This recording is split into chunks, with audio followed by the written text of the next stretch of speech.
नाम संकीर्तन वैष्णवांची सोडी, पापे अनंत कोडी गेली त्याची, पापे अनंत कोडी गेली त्याची, पापे अनंत कोडी गेली त्याची. अनंत जन्मांचे तप एक नाम, सर्व मार्ग सुगम हरी पाठ, सर्व मार्ग सुगम हरी पाठ, सर्व मार्ग सुगम हरी पाठ.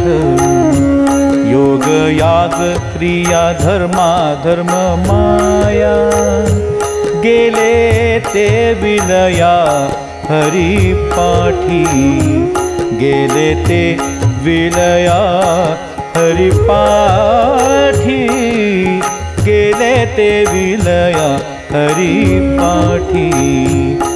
ज्ञानदेव यज्ञ याग क्रिया धर्म, ज्ञानदेवी यज्ञ याग क्रिया धर्म, ज्ञानदेवी यज्ञ याग क्रिया धर्म.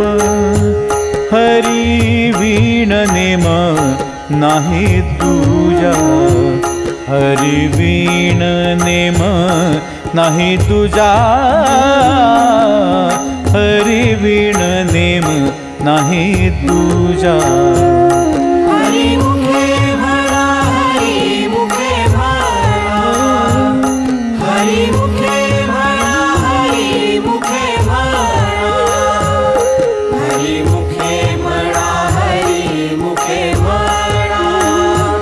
पुण्याची गणना कोण करी, पुण्याची गणना कोण करी, पुण्याची गणना कोण करी. In the first stanza of this Abhanga, Sri Jnaneshwar Maharaj says that the Vaishnavas have made the chanting of Sri Hari's name their companion, and only this chanting has destroyed their countless sins.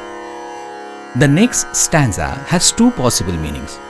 One is that the fruit of chanting Sri Hari's name once is equal to the fruit of penance done for the countless births. The other meaning is that the fruit of chanting Sri Hari's name is equal to the fruit of penance done in the countless births. Therefore, remembering Sri Hari's name is the easiest and most effective path compared to the other spiritual practices. Further, Sri Jnaneshwar Maharaj says that compared to the chanting of Sri Hari's name, Ashtanga Yoga, Yajna, Dharma and Adharma in the form of Maya become ineffective. Finally, in the last stanza, Sri Jnaneshwar Maharaj says that for him there is no other rule or practice like chanting Sri Hari's name compared to Yajna, Karma, Dharma or following one's own Dharma.